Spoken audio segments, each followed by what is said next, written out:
عزیز دوستو، حضرت سیدنا لقمان اپنے بیٹے کو نصیحت کرتے ہیں اور قرآن مجید نے سورہ لقمان کے اندر آپ کی ان نصیحتوں کا ذکر فرمایا ہے۔ اللہ کریم نے ارشاد فرمایا کہ حضرت لقمان ان کی جو بات انہوں نے اپنے بیٹے کے ساتھ کی، فرمایا وَلَا تُصَعِّرْ خَدَّكَ لِلنَّاسِ، اے میرے بیٹے لوگوں کے ساتھ اپنے رخ کو نہ پھیرا کر، غرور کے ساتھ اپنے لب و لہجے کو پھیر نہ لیا کر لوگوں کی طرف سے، اور وَلَا تَمْشِي فِي الْأَرْضِ مَرَحًا، اور زمین پر اکڑ اکڑ کے نہ چلا کر۔ تکبر کے ساتھ اپنے لب و لہجے کو لوگوں سے پھیر نہ لیا کر اور زمین پر اکڑ کے بھی نہ چلا کر۔ جناب لقمان اپنے بیٹے کو نصیحت فرما رہے ہیں اور اللہ نے اس کا ذکر قرآن مجید میں فرمایا ہے۔ اسلام ہماری تربیت کرتا ہے ہر موقع پر، اور ہمیں اسباق پڑھاتا ہے زندگی ساری گزارنے کے لیے۔ انسان کی بات کا دوسرے پر بڑا اثر ہوتا ہے، لیکن اس کی بات کے ساتھ ساتھ اس کے لہجے کا بھی بڑا اثر ہوتا ہے۔ کھانے کا بھی بڑا اثر ہے، لیکن کھانا آپ کس برتن میں رکھ کے دے رہے ہیں اس کا بھی بڑا اثر ہے۔ آپ نے کھانا کس طرح سجایا ہے، کس جگہ کسی کو بٹھایا ہے، اس کا بھی بہت زیادہ اثر ہے۔ اسلام یہ کہتا ہے کہ آپ کا جو لب و لہجہ ہے وہ ہمیشہ اچھے اخلاق والا ہونا چاہیے۔ لہجے جو ہوتے ہیں نا، لہجے، لب و لہجہ، وہ بڑی تاثیر رکھتا ہے، بڑا اثر رکھتا ہے۔ چھوٹا سا بچہ ہوتا ہے، دودھ پیتا ہے، ابھی نونہال بچہ ہے چھوٹا سا، ابھی اسے پتہ نہیں ہے کہ کون سی بات کا کیا معنی ہے۔ اسی بچے کے آپ نے گال پہ محبت کے ساتھ ہاتھ پھیرا تو وہ ہنس دیتا ہے، لیکن اگر آپ غصے کے ساتھ اس کی گال پہ ہاتھ لگاتے ہیں تو وہ رو دیتا ہے۔ آپ میری بات کو سمجھیں گے، ابھی اس کو لفظوں کے مفاہیم کا نہیں پتہ، معانی سے ابھی وہ آگاہ نہیں ہے، معنی نہیں جانتا، پر آپ نے کس لہجے کے ساتھ اس سے پیار کیا یہ اسے پتہ ہے۔ یہ جو لہجہ ہوتا ہے نا، لہجہ، اخلاق آپ کا، یہ بڑا اثر کرتا ہے۔ آپ نے گفتگو کی، لیکن اس گفتگو میں آپ کا انداز کیا تھا، لب و لہجہ کیا تھا۔ کچھ لوگ کہتے ہیں میں نے کوئی غلط بات کی ہے، بالکل ٹھیک بات کی ہے۔ بھئی آپ کی بات ٹھیک تھی، پر آپ کا انداز ٹھیک نہیں تھا۔ جہاں بات ٹھیک ہونا ضروری ہے نا، وہاں انداز ٹھیک ہونا بھی بڑا ہی ضروری ہے۔ آپ کے لہجے کا خوبصورت ہونا اور آپ کے لفظوں کا حسین ہونا بھی بڑا ہی ضروری ہے۔ اگر آپ تھوڑا سا معاشرے میں غور کریں تو کچھ لوگ ایسے ہیں جو طبعاً ہی بیچارے دنیا میں آئے ہی شکوہ کرنے کے لیے، ان کے لہجے سے نہ ترش روئی برستی ہے، تلخی ہے۔ وہ جی میں فلاں آدمی کے پاس گیا تو اس نے میری بات نہیں سنی، فلاں شخص سے میری ملاقات ہوئی، میں نے وقت گزارا پر وہ بندہ ٹھیک نہیں نکلا، فلاں کے ساتھ میں آگے بڑھنا چاہ رہا تھا پر میرے معاملات چل نہیں سکے۔ تو بھئی آپ دوسروں کو ناپتے اور تولتے رہے، آپ کو یہ دیکھ لینا چاہیے تھا کہ آپ کا انداز فکر ہی کہیں غلط نہ ہو۔ لہجے، اخلاق، یہ آپ کے لفظوں سے بھی زیادہ اثر بعض اوقات رکھتے ہیں۔ کسی نے کہا تھا کہ میرے لہجے میں غرور آیا تھا، اس کو حق تھا کہ شکایت کرتا تھا، میرے لہجے میں کچھ ایسا کہ جس پہ وہ بیچارہ پریشان ہو گیا، اب اس کا حق بنتا تھا وہ اس پہ شکایت کرتا۔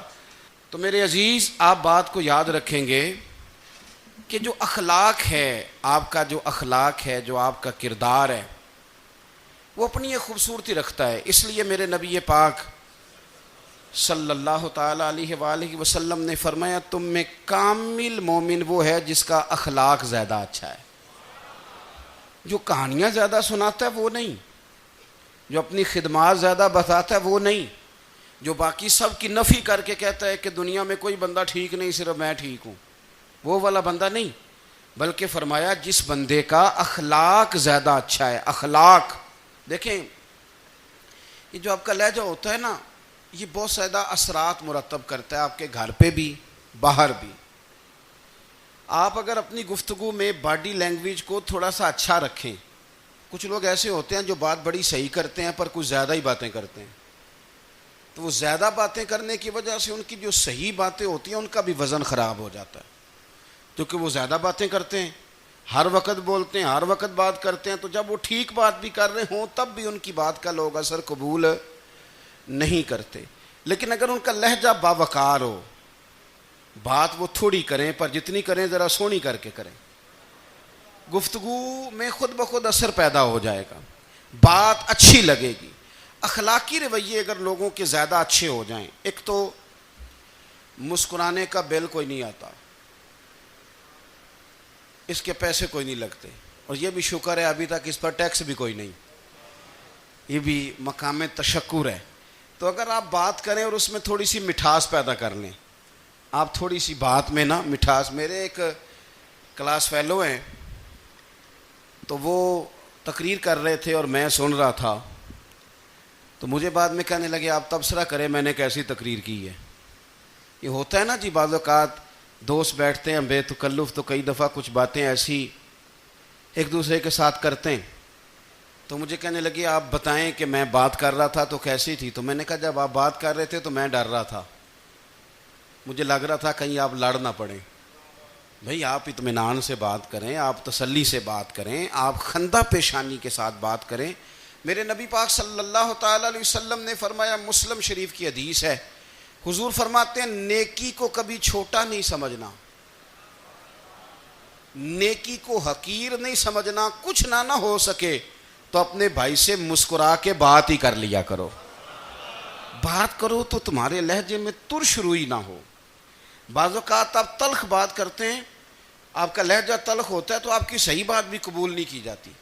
لیکن اگر آپ کے لہجے میں مسکراہٹ ہو, آپ کے لہجے کے اندر خوبصورتی ہو, تو آپ کے اپنے بھی آپ کے بیگانے بھی سب کے سب آپ کی بات کو تسلی کے ساتھ سمجھنا وہ گوارا کریں گے. اسی طریقے سے ہمارا دل کرتا ہے کہ لوگ ہماری بات سنیں, ہمارے گرویدہ ہوں, ہم جو پیغام دینا چاہتے ہیں وہ پیغام لوگ اچھے طریقے سے قبول کریں, اس پر لوگوں کی توجہ زیادہ ہو, یہ ہمارا شوق ہوتا ہے. اور دنیا میں اب تو فیمس ہونے کا شوق بڑا بڑھ گیا ہے, اب بڑا بڑھ گیا ہے.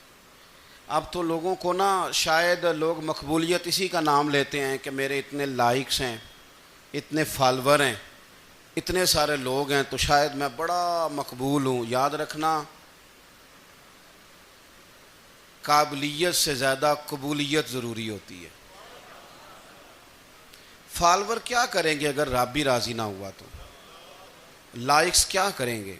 اگر تو قبول ہو جائے تو پھر چلو کسی لائکس کا بھی فائدہ ہے, کسی فالور کا بھی. اور اگر قبول نہ ہو تو پھر کوئی فائدہ.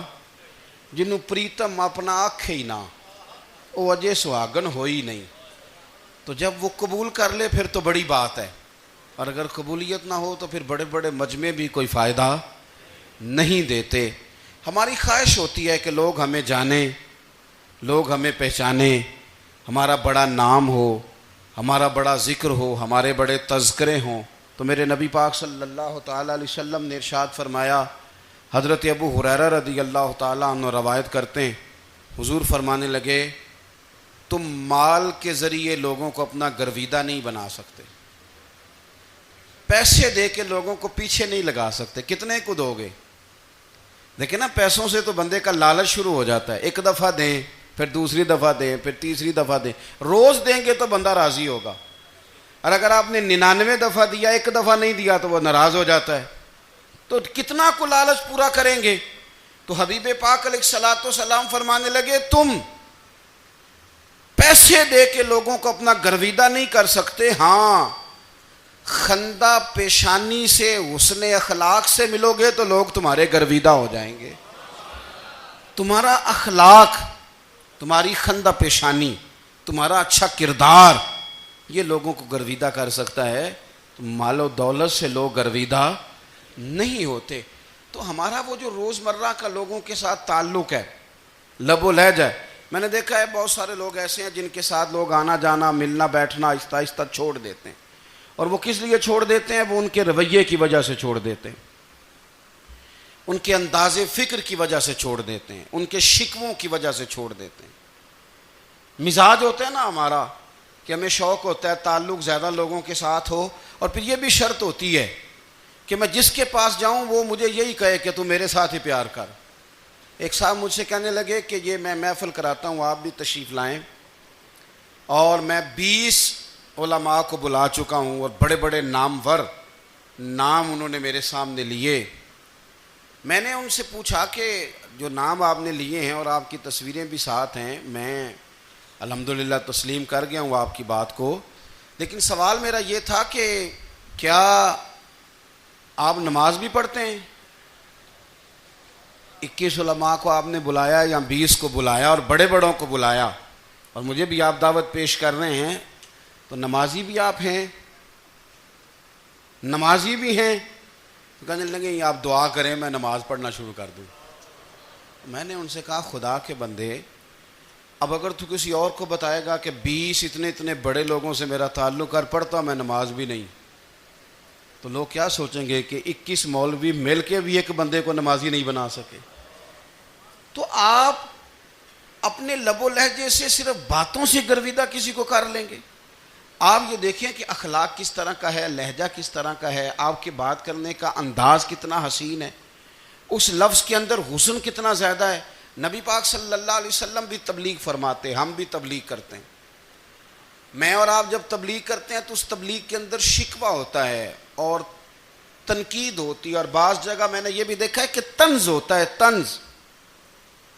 ہم دوسرے کو دین کی دعوت رہے ہیں، لیکن ہمارے لب و لہجے سے طنز اور ترش روئی چھلکتی ہے۔ تو دولت کے پیچھے لگ گیا ہے، تو بالکل جاہل ہے، تو بالکل تیرے خاندان میں سے بھی کوئی نہیں ادھر آتا۔ آپ طنز کر رہے ہیں، آپ دعوت دین نہیں دے رہے۔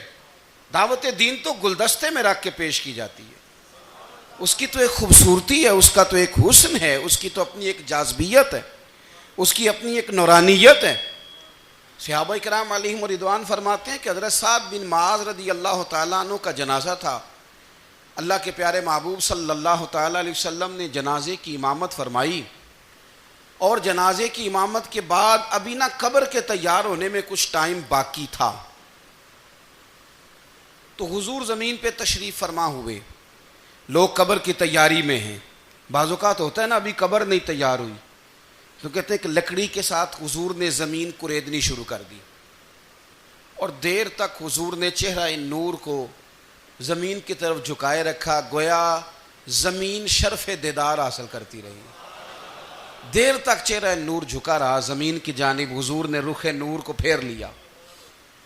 صحابہ کہتے ہیں کہ ہم نہ بڑے، جب حضور ہمارے قریب ہوتے تھے تو ہمارا خیال ہوتا تھا کہ رحمت کی برکھا ہے، اپنے اپنے حصے کا کرم اڈیل لے اپنے اوپر۔ فرماتے ہیں منتظر تھے کہ حضور کب ہماری طرف رخ انور پھیریں اور ہم کریم سے کوئی بات سن سکیں۔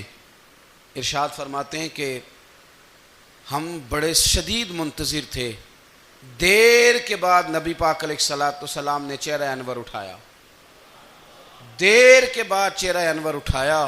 یہ دیکھیں تبلیغ ہو رہی ہے، اور جب حضور نے چہرہ انور اٹھایا تو آنکھوں میں آنسو تھے، رو رہے تھے، اور 3 دفعہ حضور نے فرمایا، چونکہ قبر تیار ہو رہی تھی، 3 دفعہ نبی کریم نے فرمایا لوگو قبر آخرت کی منزلوں میں سے پہلی منزل ہے، اس کی تیاری کر لو، اس کی تیاری کر لو، اس کی تیاری کر لو۔ 3 دفعہ حضور نے یہ جملے دہرائے۔ کیوں؟ ایک میں تبلیغ کرتا ہوں،